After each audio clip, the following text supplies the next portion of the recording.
Yes, people, what's going on? What's going on? Welcome back to the channel, people. We've got another one-on-one this week, people. You know what I'm saying? Trying to keep the content as consistent as possible. And it's been a minute since me and Charlie have spoken. Obviously, he's one of the originals from Blue Diaries and whatnot. But yeah, he's been quite busy with life recently, which is fair enough, but it happens. You know what I'm saying? But how have you been, Charlie? First of all, man, you good? Bro, all good, mate. All good. Pleasure to be back on. As been too long, but yeah, looking forward to getting stuck into it, bro. Definitely, man, definitely. And listen, we've got a few people in here already. As you can see, you've got the ops in here already lined up. Like Saeed talking about we're not going to get top 5 end of pod. Brother, you're not even in the conversation to go and get top 5, bro. Are you even going to get top 6? You know what I mean? That's are they top 5 on the bottom half? Hey, listen, let me go check where United are right now, bro. They might just be. They might just be, bro. Let's check where they are. They're fucking 13th right now, 37 points. Yeah, they ain't even got 40 points yet, and 10th of 44 points, bro. So they're still far away from 10th at the minute. You know what I'm saying? We haven't got the same problem, Saeed. Yeah, go argue with George and them, man. Yeah, and Everton and West Ham. That's your level this year, bro. You know what I'm saying? I even had Rants telling me that they've had more hits. Ineos have had more hits than misses than Clear Lake, bro.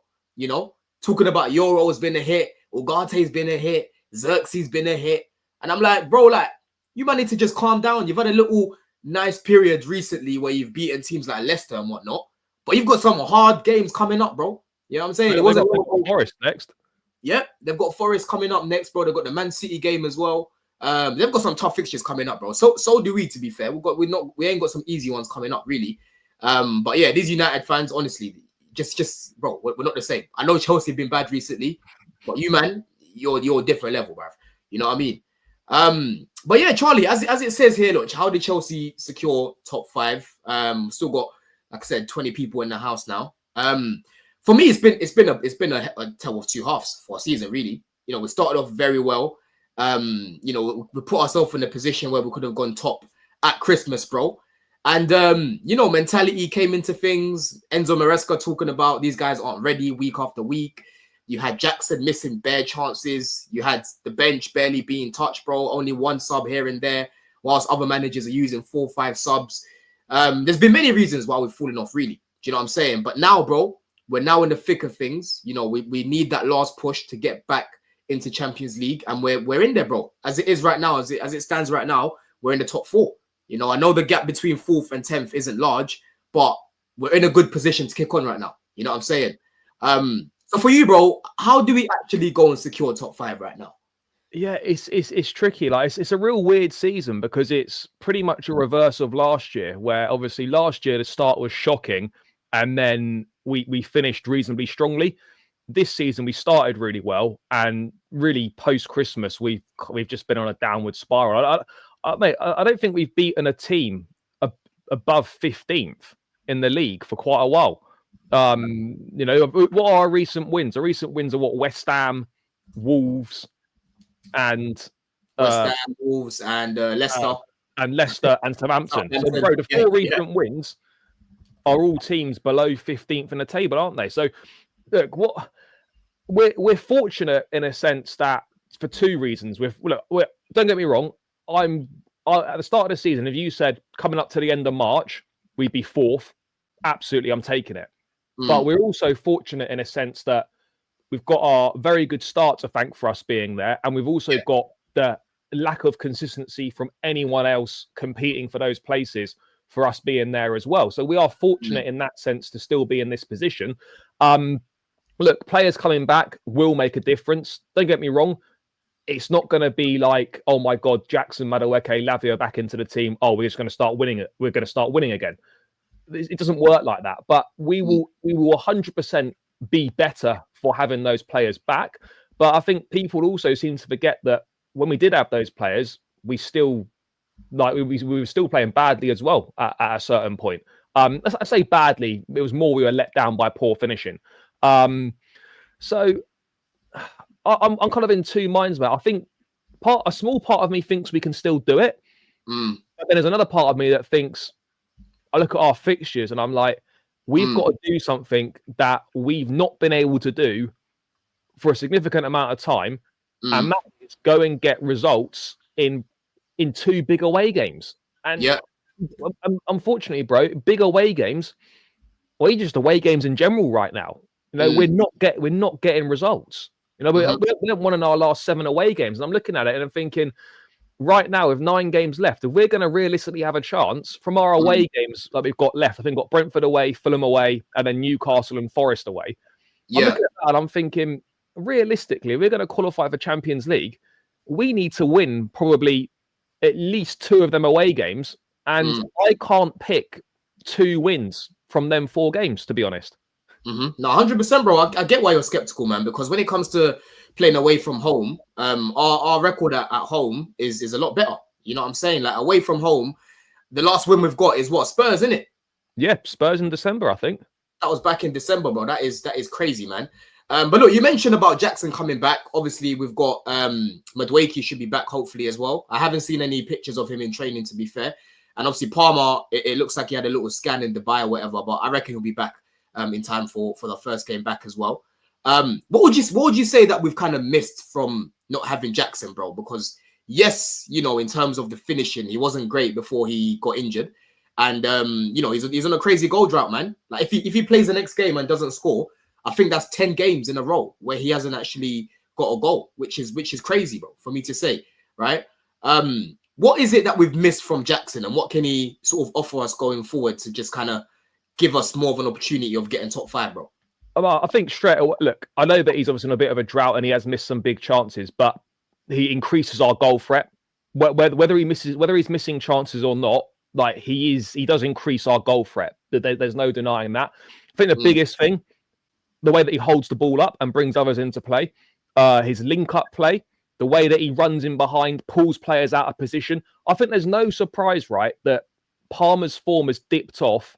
And I know it's dipped off when Jackson was playing, but I think it's dipped off even more with him not being there. I think Jackson makes a bigger difference to Palmer's game than people actually realise, because the way that Jackson makes those runs, he gives Palmer someone an outlet to aim for. He'll drag players out of positions and create space, and Palmer can, with his passing, can play it into space, whether it's with Madueke or whoever it might be. And Jackson, whether we should be in this position or not is kind of irrelevant, but Jackson is crucial to how we play.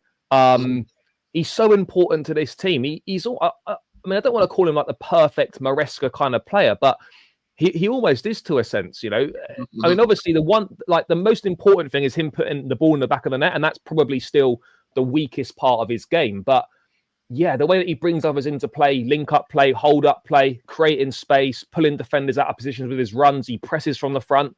Like, these are all important things which do make a difference. So that's kind of what we miss. And when you sort of list the things out like that, you kind of realize that I think too many people were disrespecting Jackson. 100%, bro. 100%. And it's so funny. This actually reminds me of last season. Because if you remember last season, bro, Jackson was getting cooked by a lot of people in the fan base, right? Oh, this guy is shocking. What have we bought? He's not a good finisher. And then the turning point for him actually happened when we went through AFCON and he wasn't here, right? But we had Broja up top. If you remember that period, went to Middlesbrough away. That was bad. We had Broja up top. We had to play Palmer as our striker because Broja was literally like stuck in the mud when he was playing. This guy could barely even jump, right? Broja's a tall guy, Charlie, yeah? But I'm telling you, bro, even when we went to the game together last season, Fulham away. Remember last season, Fulham away? Broja started. Yeah. Yeah, and he was just shocking, right? Just shocking, bro. Like, not even trying to jump, no intensity. His finishing was just all over the place. Like, he honestly just looked so far off of it, right? And then when Jackson came back, you saw how straight away our dynamic changed in the team. That's when a lot more people started to appreciate it more, because they're like, you know what? I know I'm quite harsh on Jackson, but we actually need this guy right now, And the main thing for us, we need better than Jackson. I've said from day one, Jackson is a very good squad player to have, but you need someone that's more dependable ahead of him. You need a natural striker ahead of him, right, to take that pressure off. And, before he got injured, this guy was drowning in front of goal, bro. I kept begging for Mark Gill to play more because this guy, like, he's missing chance after chance. Was together. We had the same problem last season as well, bro. There was a period last season where Jackson needed to be taken out of the team because he was struggling and we didn't have an option to do it. And look, we do need better than Jackson. And Jackson, I think, can go on and can be a very good player for us, can be a good, squad option, a good rotational player. But also bringing someone else in is going to massively benefit him as well. This is a guy that is kind of new to playing as a centre forward, really. This is only really his second season. I think he was playing on the left, really, at Villarreal mainly. And he will benefit hugely from having a more experienced player to learn from. I mean, it's almost bordering on negligence on our behalf that we signed Jackson, right? And then we put him in a position that he wasn't ready to be in at this stage of his career. There's no way that we should have been signing Jackson after a good year at Villarreal or a good 6 months at Villarreal, really. And then he's suddenly straight away leading the line for Chelsea. Putting that pressure on players is not fair. Yeah, exactly, bro. And that's where I look at the squad building more than Jackson himself, because Jackson didn't ask to come in and be the main guy that we're dependent on when we know that this guy was literally a winger before we signed him, right? And then he got converted to a striker by Emery. And like I've said to people, I don't know if you actually know this, Charlie, he's actually been in Europe since 2019. Yeah, before that, he was still playing football in Senegal, bro, in 2019, bro. And that's another thing that I speak about as well. His technique in his finishing is so bad, bro. Right? So bad. How can he actually improve his technique when he finishes, bro? Because honestly, Charlie, when I see some of his finishing, sometimes it's just pathetic, bro. But then some of it's good though. Do you know what it is though, bro? Like he's one of them players, right? That he'll miss the easy ones, and then he'll stick the difficult ones away. Remember at Brentford at home before Christmas, or might have been Brentford at home before Christmas, right? Yeah, I remember that, bro. Yeah. In the second half, he missed a really easy chance, and then the goal that he did score was way harder and was a decent finish. You look at, I mean, we were at West Ham away as well, where he scored twice in that game. Two really good finishes. So there are aspects of his finishing that absolutely have improved, but then you see the chances that he does miss, and you're like, there's still a lot of improvement there. He's kind of just one of them players that will score the chances you don't really expect him to score, and then he'll miss the ones that he should score.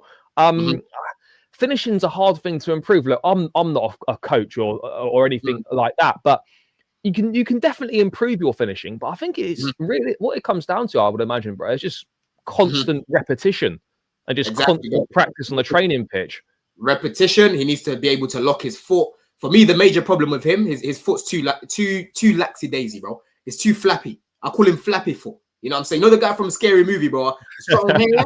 I'm telling you, bro. The guy's got some weak foot, bro. And it's just basics of football, really. Like, he'll never have a banger like a Duran or like a Sesko. He'll never be able to strike a ball cleanly like that consistently. I'm not sure he's got that shot power in him, though. I'm not sure if that's really in his repertoire in terms of his ball striking ability. Like, he's not a bad ball striker, but say if you look at compared to John. He is, but he'll never or something. Or I tell you what, mate. Even Mudryk's ball striking ability is way better than Jackson's. Like, Mudryk's ball striking is mad, bro. Mudryk's fucking ball striking, bro. That guy's got barely any backlift most of the time, bro. Yeah, and some of the goals that he scored this season as well, you could clearly see it. But, that's what I'm saying. That's natural ability, bro. I don't think you'd ever. I mean, you might occasionally, but you're not really gonna. Jackson don't strike me as the type of player that's just gonna smack one top bins. Yeah, that's the thing. But if he had it in him, he would do it more, bro. Trust me, right? If he could bang it like Duran, he would shoot more like Duran. Yeah. But that's more of a natural thing. But he can definitely improve his all-round finishing, man. Because like sometimes he's just in front of the keeper. Like, was he at the Palace game with me? No, he wasn't. I was with Alex. I was at the Palace game, but I didn't sit with you. I mean, he missed a couple of chances in that game as well. In that game as well, I think he's still, as we said though, bro, he's still relatively new to the position. And like that striker instinct, it's almost natural. It's almost like you've kind of got it or you don't. That sort of instinct in the box. Like, out the box, he's great. He's really, really good outside the box. Inside the box, he's not awful, but inside the box, he's got a lot of improvement to do. Just that natural centre forwards instinct, that smelling of blood in the box, that alertness, that being like, first to react to things. You can improve on that. But maybe that's where he's at a slight disadvantage, where he perhaps hasn't really grown up as an out-and-out striker. 100%, bro. 100%. And listen, just big up to Star Slayer as well. He says, you're asking for an 18-year-old to play, Don. You're acting like this kid is Wayne Rooney. Bro, I'm not even acting as if Gil is Wayne Rooney, bro. But the point is, you're acting as if we've got fucking Gokeres up top or Osimhen up top, and I'm asking for Gil to play, and these guys ahead of him are playing well. Like, Jackson's not a striker. For me, Gil is actually a better striker than this guy because he knows that position, right? When you watch this guy, I've watched enough of Gil to know what type of player he is. And even if you go back to the game against West Ham, bro, the difference between their game is night and day, right? Gil runs the channels, right? Consistently, bro. He's more physical than Jackson as well. If you remember, there was one time when the ball came over the top, Charlie, against West Ham, yeah? And Gil ran towards it. He just barged my man out of the way, won it back, right? You're seeing him in the box as well. The goal that we scored, that Neto scored, that was aiming for him because he actually went up for a header. Go watch the hat-trick that he scored in the Conference League as well, bro, right? You could just see the certain aspects of the game. It's because he's a natural striker, though. That's the thing, isn't it? That's my point here. That's the point that I'm making. You can see that Gil is a natural striker. He pushes centre-backs back, and he likes to be the target in the box. He knows his way in and around the box, right? So for me, Jackson's not that guy to just say, oh, fuck off Gil, and let's not give the next guy a chance, bro. You know what I mean? Because we've got Jackson up there. Jackson had to get punished. And for me, I think dropping Jackson at the time might have actually helped him. Because he's looking at it and thinking, bro, like, there's an 18-year-old, 17-year-old that's now starting ahead of me. That's embarrassing. I need to fix up. You know what I'm trying to say? But this is what it comes down to, though. Like, a lack of competition breeds complacency. Like, even if you know, players aren't sort of thinking it, you know, not having that quality and depth in the squad where if I'm not on it for one game, well, then someone else is going to come in and replace me. Now, I'm not saying that players think like this, but subconsciously, Jackson knows that regardless of how poorly he plays, he's going to be starting pretty much every week. And that's not, it might sound weird me saying this, but that's not really a position you want to be in as a footballer. Like, because it takes the pressure off you, and you should be playing for your place every single week. And he's not. He could score a hat-trick, or he could have a 1 out of 10 game. He's still going to be one of the first names on the team sheet. So it's that lack of competition in the squad which is breeding complacency. And I think that's what we're seeing now as well with the likes in the wide areas right now. A complete lack of competition for places due to injuries. And we're getting poor level of performance because players know they're going to be playing regardless of what they do on the pitch. 100%, bro. And you even seen it with Cole. Cole had a shocking period, right? I know he's improved a little bit recently. He had a shocking period, but he's looking around him. There's no Vega. Yeah, he's looking around him. Badiashile is injured. So he can play however he wants to play. He can moan at the refs as much as he wants. He can cry on the floor like a little bitch when he's getting barged. But he knows he's not getting dropped. And that is not the right environment to be in, right? That's where I blame Maresca, because it's like, you've got your little core of players, but everyone else, you're ignoring them, yeah? You're making Felix feel unhappy. Listen, Felix is a lot of people's, a lot of people are like, they don't like Felix in it because he doesn't really offer much end product. They don't really want him at the club. I hear all of that, right? But if he's here, make use of him. You can't expect Palmer to just be there, you know, playing every single game. You know what I'm saying? Just make use of him. And if you don't like him, you get rid of him in the summer, right? But you just decide to leave him to just die on the bench. You decide to leave Vegas to just die on the bench when this is another profile you could have been using off the bench. You know what I mean? So Maresca, bro, again, he takes blame to this as well. I don't feel like he's managed the situation well, bro. I'll be honest with you. No, bro, I hear that. I think, you know, what we were noticing before was like when we were playing well, Guy was proactive with his subs, making early subs, and the subs were making a difference, and it was paying off. You notice as soon as we started playing badly, like that Everton game away just before Christmas, like we were terrible. And you're thinking you've got options on the bench. Guy waits till like inside the final 10 minutes to change the attack up. You know, and we've seen it on way too many occasions recently where, look, as a manager, I can understand it's clear that he didn't want Felix. That was probably a signing that was put on him. We don't need to go into that, but it was obvious that the manager didn't want Felix. However, as you say, you've got these players. Okay, you might as well try and get something out of them and try and find something in them that can benefit the team.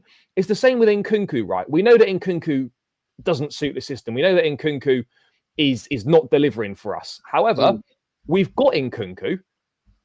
We need to find the manager's got to find a way to use him to get something out of him which can benefit the team between now and the end of the season. Regardless of whether you like these guys or whether they're going to be here next year, we're facing a critical end to the season. You've got to find a way to get something out of every player between now and the end of the season, because we're going to need every single man.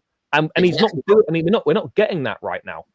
100%, and that's how you start to get more praise as a manager, because we can clearly see that you don't fancy these guys, but at least you're trying to make something happen out of them. Like, no one can convince me that João Felix couldn't come off the bench for 20, 30 minutes and bring a different dynamic. He might not be as creative as Palmer, but one thing about Felix, bro, he likes to shoot. That's one thing about him. He might shoot into the crowd, push the low block back a bit. All of a sudden, now the ball's getting deflected in. All of a sudden, now the keeper's parrying it out. Someone gets a little rebound, right? All of a sudden, you're seeing Felix coming off the bench against Bournemouth, and he's winning us a free kick where Reece James is scoring from it, bro. You know what I'm saying? There's all these little things that can happen, but you're consistently waiting for Palmer. Oh, score for me. Wait. But then you're seeing him just dying out there. Then it's the next game, and it's, Cole Palmer blanked again, right? You need to manage that situation better, man. No, you're absolutely right, mate. That does need to be managed better. And I think the big thing for me was, right, I didn't mind Felix going. It was the fact that no replacement come in. What was the plan? What was the thinking there? Now, Felix actually, wanted to go. Obviously, Maresca was probably happy for him to go, but at the same time, you're thinking, guys, if you're removing an attacking option, you've already lost Mudryk anyway. You know about that. If you're weakening yourself in attack, surely you need to bring someone else in. Like, I just don't understand why that exit was green lighted with no intentions of bringing anyone else in. So look, there's a collective number of issues in terms of the manager's not got the best out of the players that he's got at his disposal. The way the squad's been put together has massively let the manager down, and decisions that were made in January have made it much more difficult for us in terms of us ending the season. Now, you even notice as well, bro, the players that we let go in January. Now, look, obviously you want to, there's no point keeping a player who's expressed his desire to leave. But now that we've completely lost our ability to rotate in the Conference League. Now, I'm not saying in them knockout games we would have been making 11 changes like we were in the league phase, but this with the teams that we put out against Copenhagen. Like, we're having to put out almost a first choice team, because the players that went in January, the 4 or 5 that departed, were all starters in the Conference League. Yeah, exactly. But you're spot on, man. Big up Caleb for this. He says Nkunku will leave for a serious club and win majors. Listen, I don't really like that comment that you're saying there, because for me, Nkunku himself, right, he has had a lot of opportunities since, obviously, what's his name, Felix has been loaned out, right? For me, Nkunku is not a winger, but I have seen this guy play left wing and have much better performances than what I've been seeing this year, right? He's someone that, worst comes to worst, you can play him on the wing, because at least I know on the ball he can add a little bit more quality. He can try and go past the man, right? He can try and crash the box late, especially if our right winger is crossing the balls in. He can crash the box late. If you remember last season when we took off Mudryk against Brighton in the second half, actually not half time. Nkunku comes on injured, didn't he? Yeah, and he scored in that game. Nkunku, Nkunku was brilliant. He comes off the bench on the left. He got a goal. I swear he got an assist as well that game. I can't remember, but he got a really good goal, good finish, right? And his overall game was very good. Where's it sort of gone wrong for this guy, bro? Because when I'm watching him now, Charlie, even at the Emirates, bro, right, it's pathetic. Honestly, but the thing is, though, like, he looks disinterested. It looks like he don't want to be here. Do you know what it is with Nkunku, right? I think it's a number of things. Firstly, the injuries haven't helped him. That because under Poch in that pre-season, he was looking really sharp. The link up with Jackson was looking very promising. Then he gets injured, and that basically ruined his whole season pretty much. He scored a handful of goals or whatever. Looked okay when he was playing. I think a number of things. Injuries have been a problem. Palmer has been a problem in a sense that no one expected Palmer to go and do what he's done when he signed for the club. I don't think when Palmer signed, anyone thought, "Oh, this guy's going to replace Nkunku." Well, I don't think anyone was thinking that. So that hasn't helped him either. The signing of Felix didn't help him. And then what's also not helping him is the fact that this system don't really suit him. However, as you've touched on, bro, he's not helping himself either. As a player, okay, every time you step on the pitch, you've got to give 100%. Whether it's in a position that suits you or it's not your preferred position, the bare minimum is give 100% effort. Yeah. I cannot say that Nkunku is given 100% effort when he's on the pitch. The guy does no pressing, don't really do any defensive work. When he gets on the ball, he's not really doing anything with it. It's just a combination of factors. And I look at it and I just think it must go down as one of the most disappointing Chelsea transfers in recent times, from kind of expectation to reality, because we were all so excited for him. 52 million quid. You look at what he did at Leipzig, you're thinking, right, this is a top quality player who's going to make a big difference. And one reason or another, a combination of circumstances, it's been a disaster, really. 100%, bro. It has been, man. And it's a shame because I like Nkunku. You know, one thing about me, I like footballers that have, you know, natural ability. And for me, from what I've seen from him at Leipzig, even last season, right? Remember the goal that he scored at Anfield when we got battered that game? Yeah, beat a few men in the box, didn't he? Yeah. Yeah, that was quality. He scored a similar sort of goal against Bournemouth. That's quality. Go look at his goal catalogue for Leipzig, bro. I was looking at this guy thinking, yo, even if he doesn't press on that, at least you know when he gets on the ball, he's going to offer you some quality. But now, bro, he's just playing it safe, right? We haven't really got many risk takers in this team. And that's one thing about Mudryk, whether people like it or not. That guy would get on the ball and at least he'll try to take risks. It might go off the pitch sometimes or whatever, but you'd see him just do the little 1-2, boom, he's running with it. You know what I'm saying? I think that's what we're noticing now, bro, is there's a complete lack of risk takers in the team. Yeah, 100%. Like, other than Enzo and Palmer, right? No one is prepared to try and play a risky pass. Caicedo, to be fair. Occasionally, but do you know what I mean, though? Generally speaking, out of the more forward-thinking players, there's too many risk-averse players in the side. And as you say, like, you know, I would rather someone give the ball away, taking a man on or going for, a forward pass or whatever, than just play it safe. And now, look, part of that could be the way the player is, but I think a big part of it as well is, and I don't know if this could be a bigger problem in the long term. I feel a lot of the expressive freedom in these players is perhaps being coached out of them. In what sense? Like, what do you think it is that's taking it out of them, bro? Is it the fact that we haven't really got many fullbacks that overlap most of the time? You know, what do you think it is, bro, that's taking this away? Because I'll be real with you.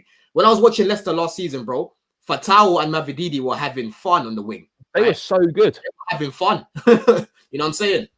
Yeah, they were good, bro. I mean, I don't know. It's difficult because you look at the football we were playing earlier in the season, and you wouldn't be saying that at all.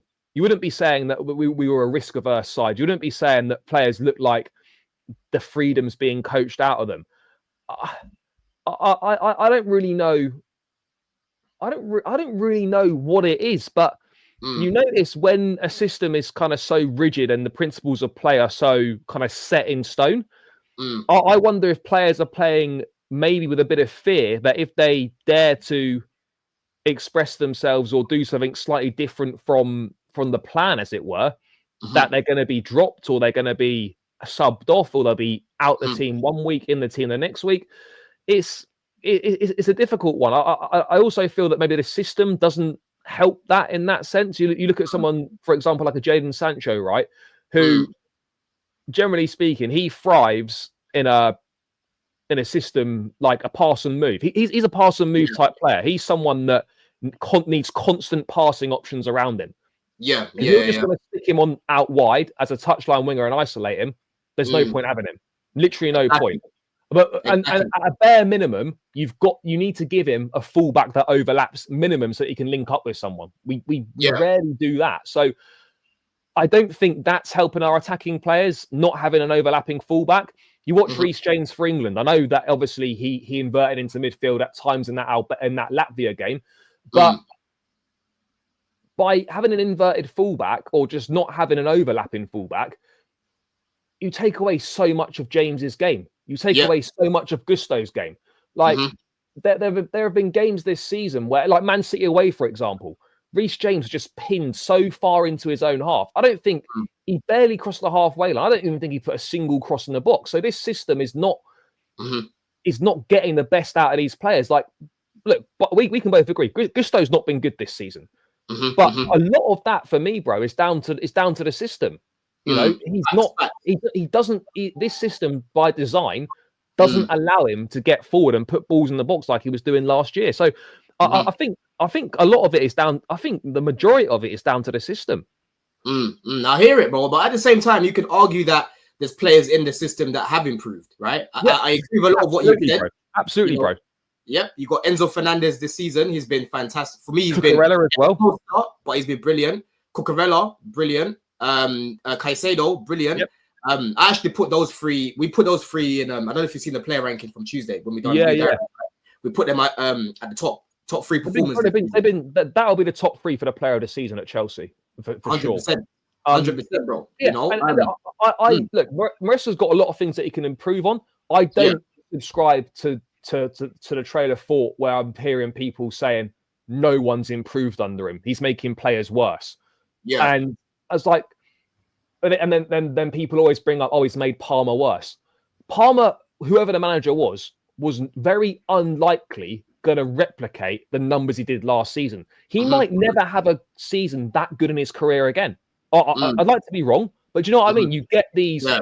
I'm not calling it sort of a one-off season, but you will get a player will have a season where they're exceptional. And people are talking about, oh, Palmer's got worse under Maresca. The guy's still got 20 GNA in the league this season. He should have even more. And he should have more. And there's still 9 games left. So Palmer, in theory, could end up with, you know, close to 20 Premier League goals. We could end up with 25 GNA following on from his 33 GNA season or whatever it was last season. And I'm thinking, that's pretty good. Like I just think people have got unrealistic expectations. Plus, also, Palmer is a victim of his own success because he done so well last season. If he doesn't replicate that, people think he's regressed massively and he's not doing as well. Yeah, and listen. For me, I don't know why people keep taking blame away from Palmer himself. You know, he's got to do better. He's got to do better, Charlie, bro. Last season, right, the guy was getting in some good positions to score. Before you know it, left foot, bang, it's in, right? You're getting a good position to pass the ball. He's just slotting it through to Jackson. He's slotting it through to Mudryk. This season, his decision-making has been poor. And I've been saying this from the beginning of the season. His decision-making has been poor. He's not been as clinical as what he usually is, right? So people will say, oh, Palmer needs to play on the right. And I'm like, bro, I'm seeing Palmer playing down the middle and getting in similar situations as last year. But the difference is last year is that he was more clinical and he was actually being less selfish in a lot of situations where he can pass the ball. This year, I don't know why my man thinks he has to do everything. Like, I think it probably also helped last season that people didn't really know about him. Now people know what he's about. So with teams doubling up on him or man marking him or whatever, it's a bit more difficult for him. He's, by the way, still had very good games this season. Don't get me wrong, but yes, I think with Palmer, bro, it almost feels like to me he's trying too hard. He's almost forcing it too much, you know, and that can actually have the opposite effect. Maybe he just I don't mean he needs to like relax a little bit, but maybe he just needs to not try as hard and just do his natural game, and it will come to him. But I don't think it's a major issue. He was always going to have a dip in form. This season was never going to be as good as last season, regardless of who the manager was. But yeah, he's got to get more for himself as well. Like, this is what I mean. You can't just solely blame the manager. The manager's not out on the pitch. Like, when you cross that white line, the responsibility is on you to get more out of yourself. So he's got to do more as well. And I think Mudryk and Jackson coming back will definitely help Palmer, because those are the two players that he's got the best on-pitch chemistry with. So that should help him.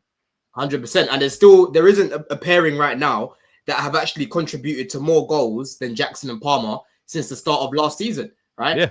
This season, I said, bro, there's no better pairing than these two.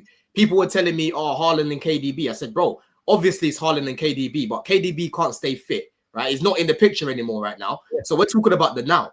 And the now is Cole Palmer and Jackson have got the most goal contributions between two players since the start of last season. Yeah, when you watch our games, even last year, bro, when Palmer came into the team, I was telling people, bro, this guy was plating it up for Jackson.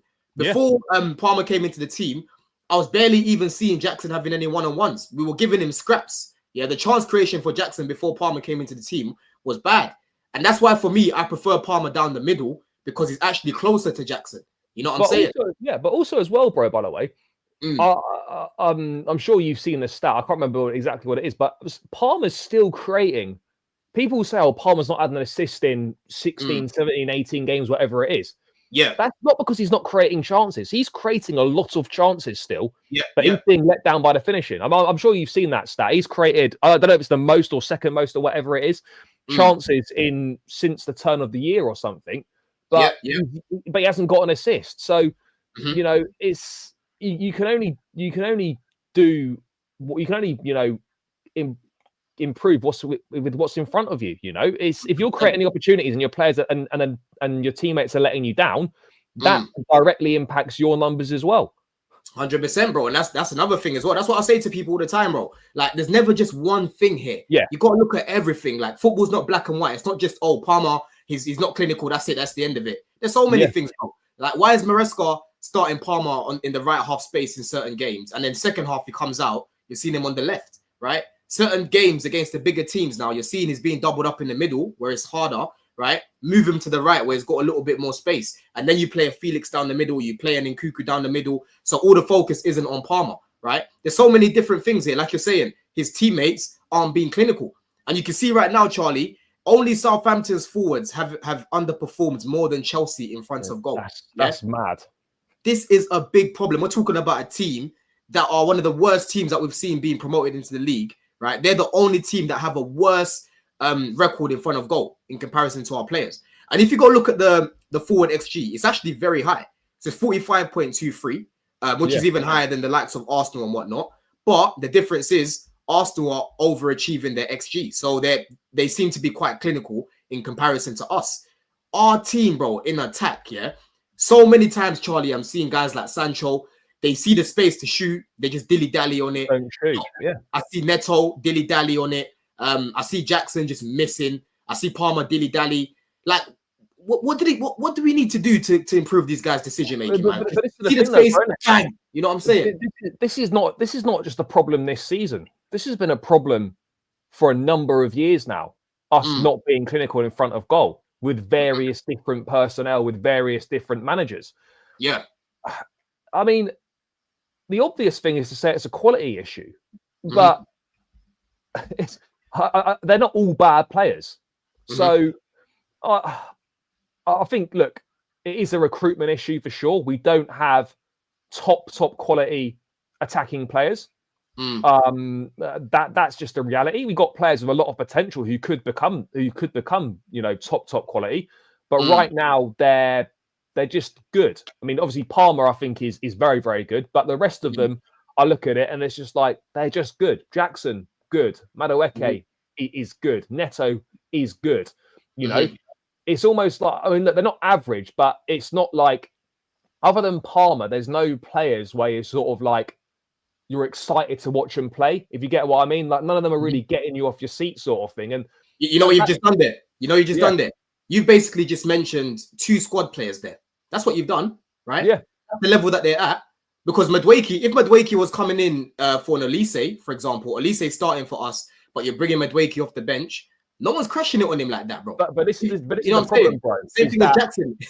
No one's crushing it on him like that if he's coming off the bench, man. The problem is that right now, we are, because of the way the squad's been put together, we are, in theory, putting, at this point in time, we're expecting first team output from players who should be squad players.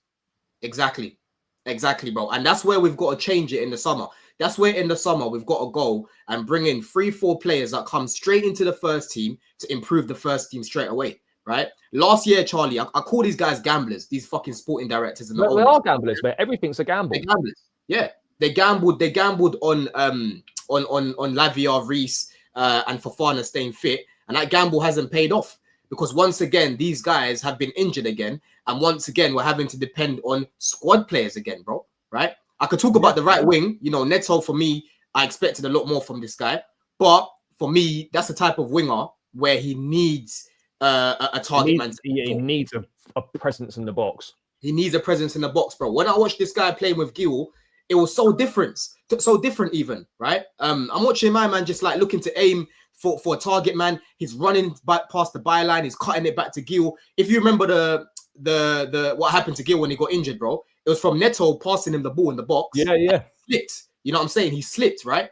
They're the sort of things that he can do with a proper target, man. So again, it goes down to the squad building, but Neto himself as an individual, bro, you got to be able to run past people. This cutting in, it's not doing anything. Yeah, you know it's not. And do you know what it is as well, though, bro? Like, we talk about, like, Neto is better than a squad player, I feel. I mean, I think he is better than a squad player. But at the same time, though, you're looking at these guys, it's just his squad player output. Sancho, 2 goals and an assist in the league. I think Neto might have 3 goals in the league. And you're sort of thinking, like, guys, it's not all your fault. It's a combination of factors. But that level of output is unacceptable.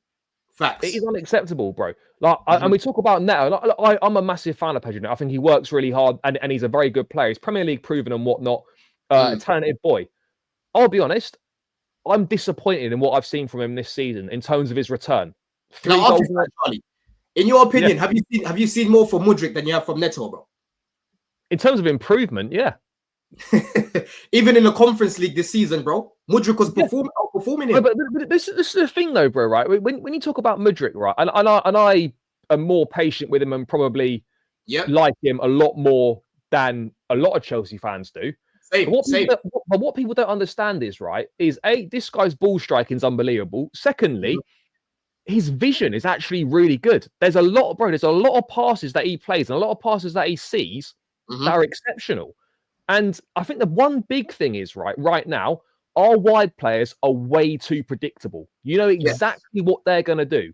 With Mudryk, all right, as you say, he might go past a player or he might try and flick it past someone and they'll flick it out or whatever.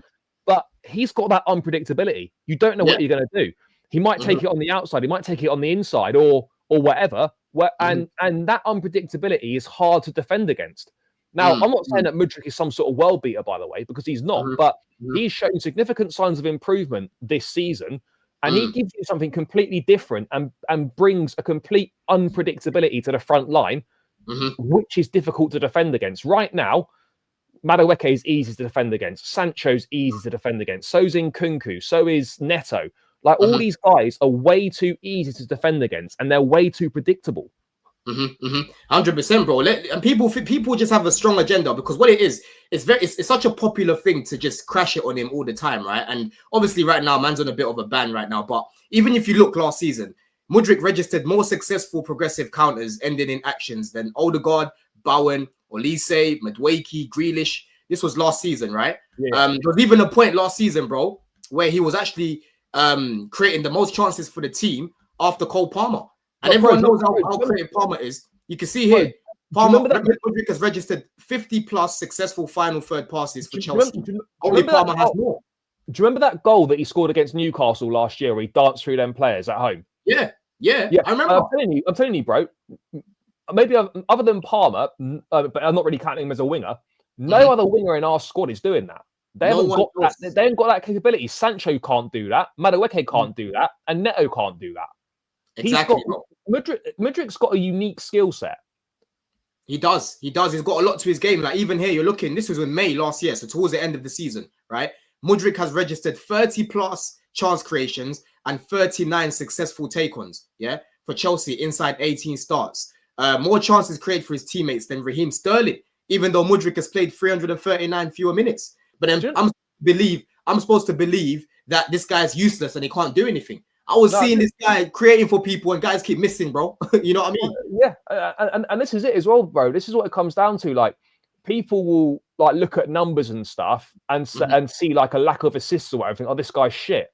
But they don't look at the full picture. You don't look at how many chances he's created and how many of his chances have been missed. Exactly.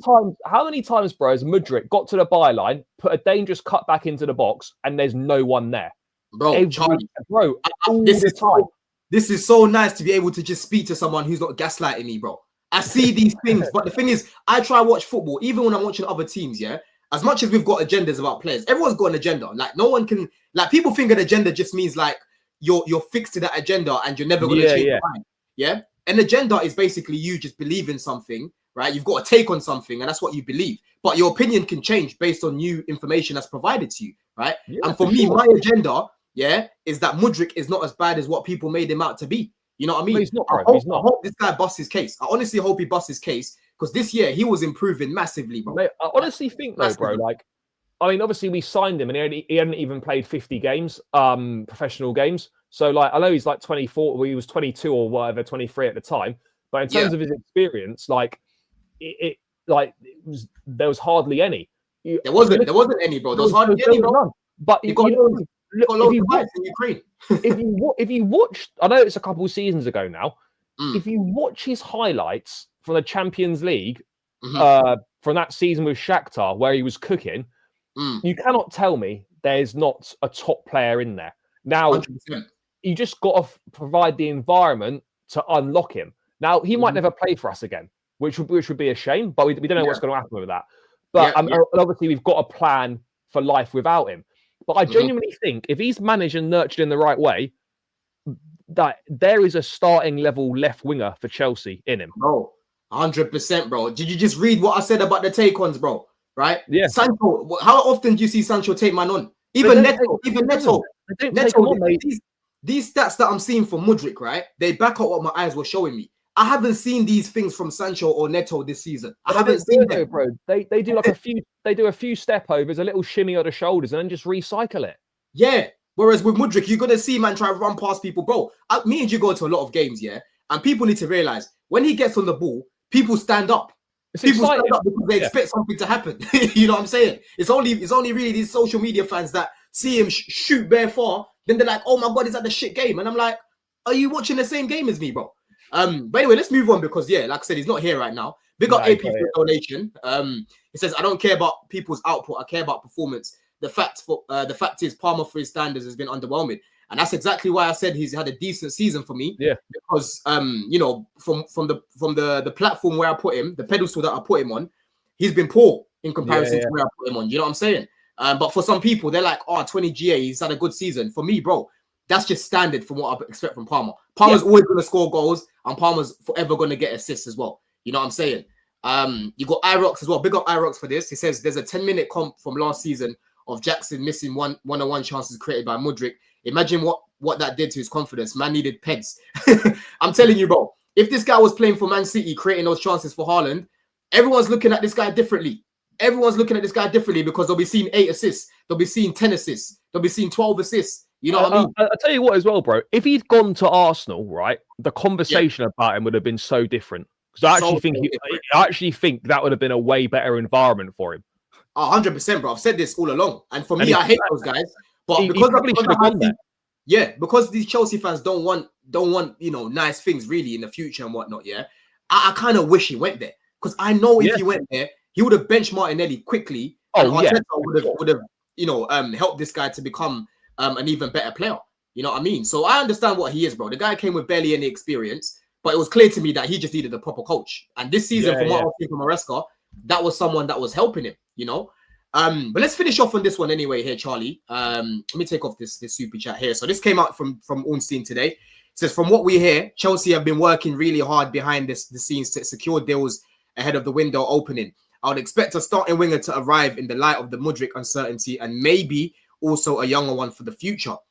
Chelsea have options like Delap and Sesko up front, but it's not clear yet who they are going to go for.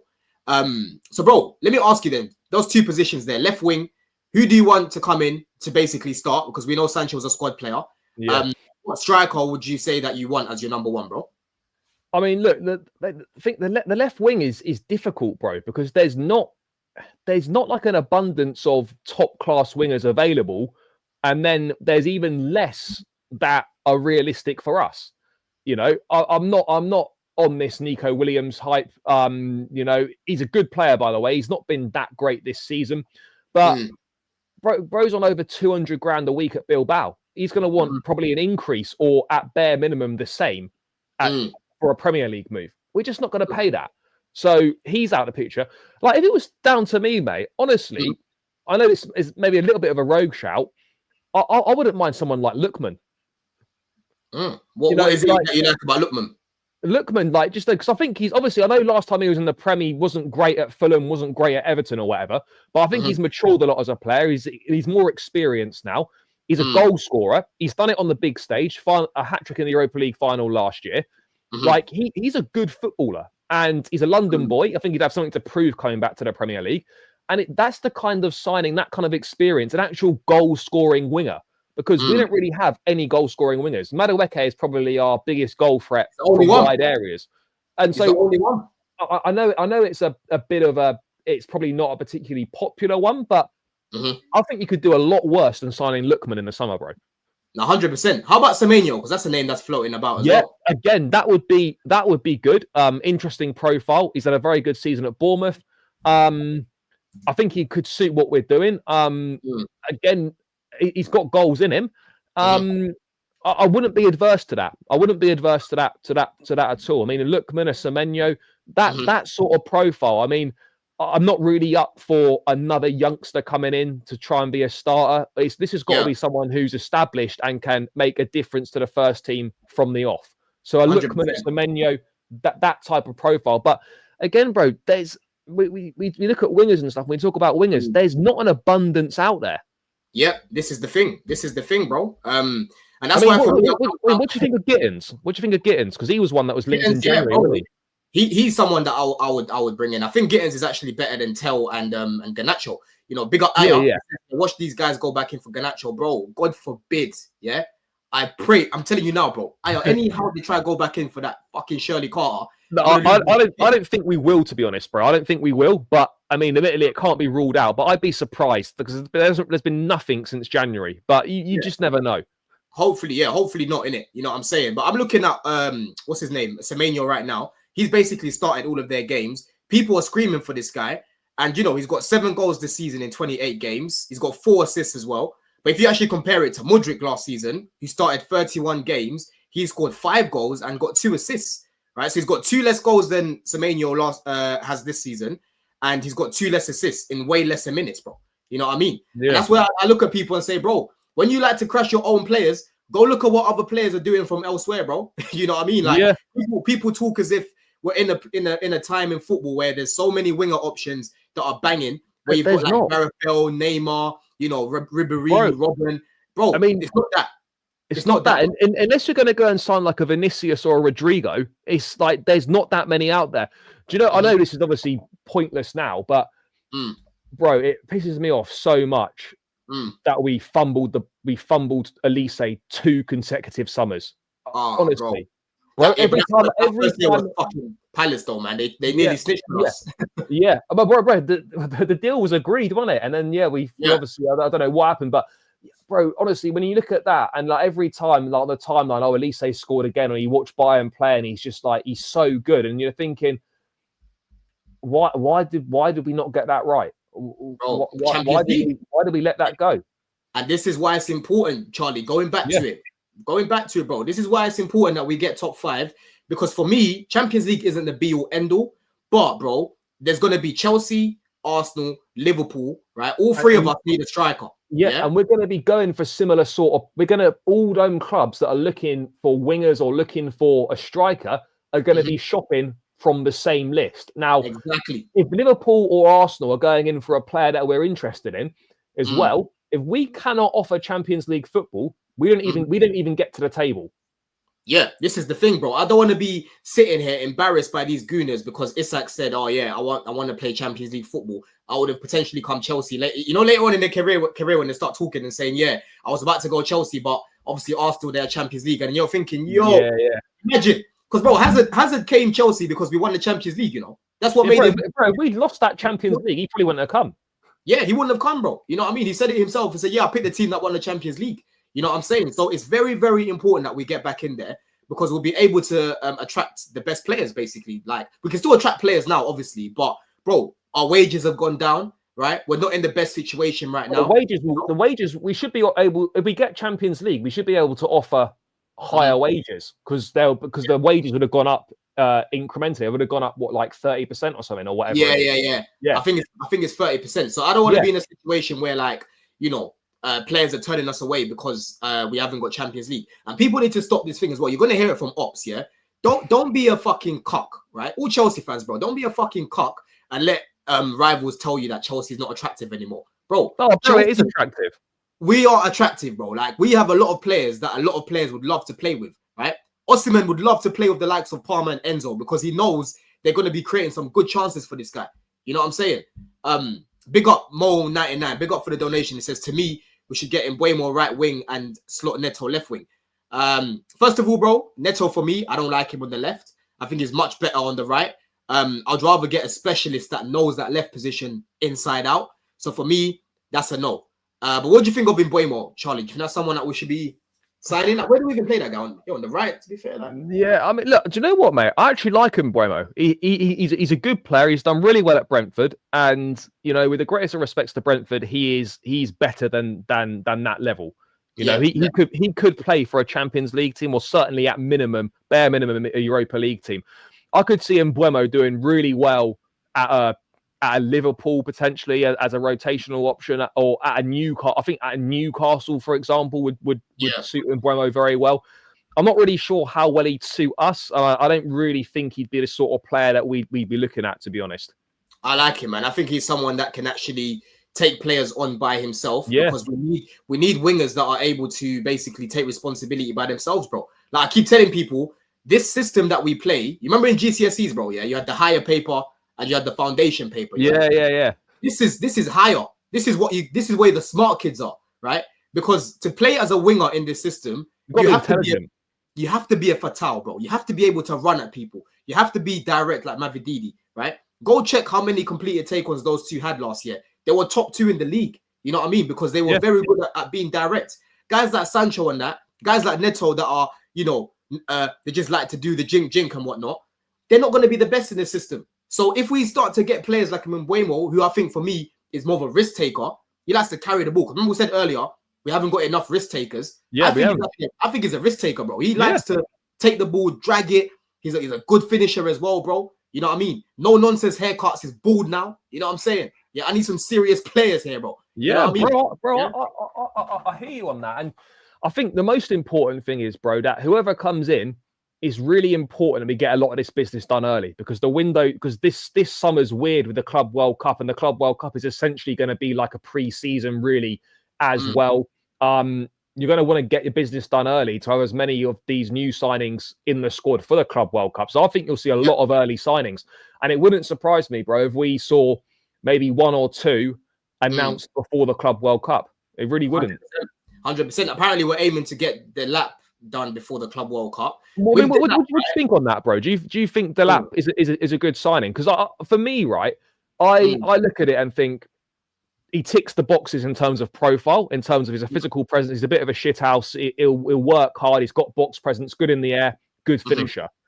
However, when I look at it and I think Jackson and Delap as your 2 strikers, I mean, I'm not saying we can't go and get someone else. We may well go and get someone else as well. But if I look at Jackson and Delap as our 2 striker options, I think we need 3, by the way. But that's a separate conversation. But Jackson and Delap, I look at it, and with the greatest of respects to them, yes, it improves us because it gives us another option, a different profile, which we lack. I can't sit here and say that I'm confident of competing for major trophies with a Jackson Delap options as striker. I'll be honest, bro. I don't see how Jackson and Delap is a Premier League challenging strike force. Jackson and Delap as a Champions League strike force. I'm not sure. There's so many questions, right? Yeah, both of them are what you would say are they would be very good squad options. They shouldn't be players that are leading the line for a top club right now. Exactly, bro. And that's exactly how I feel about it as well, Charlie. If we bring Delap in and we bring in a Gyökeres, we're bringing Osimhen, right? We're bringing Isak. I am happy because now I know we're covered in basically every situation, right? If Gyökeres isn't playing well, you can start a Delap, let him cook a little bit. You know what I'm saying? If Gyökeres gets injured, you can play a Delap, you can play a Jackson. You can bring players off the bench if we're smashing teams, bro. Right? You can rotate the teams. When you're playing the cup games, you're not having to play people out of position because you've got a striker that can start, basically. Yeah, Champions League as well, bro. There's a lot of games in there where you want to be playing a strong team. You're not looking at the bench and thinking, we've got nothing there that can play up top. You know, I've always known Chelsea to have 3 strikers, bro. And when you even look at Brighton this season, they've got Welbeck, they've got Rutter, and they've got Pedro, bro. And that helps them a lot. I see them making clubs bears, bro. But this is it though, bro. Like with competing on 4 fronts, right? Someone in the chat said it. There's AFCON as well next season. So we'll lose Jackson for a month or whatever it is in December, January time. Yeah. So I look at it, right? You need 3 strikers to compete on 4 fronts. One injury. If you have 2 strikers and one of them gets injured, you're then back to being fucked again. You've got 1 centre forward option. You need 3 strikers in the squad. So for me, if we signed, look, if we've got Jackson, right? If we signed Delap as well, fine. But then if we had Jackson, Delap, and Osimhen, or Jackson, Delap, and Gyökeres, you're then thinking, wow, okay, that's serious. And now we've got literally everything covered with those strikers, all aspects of everything.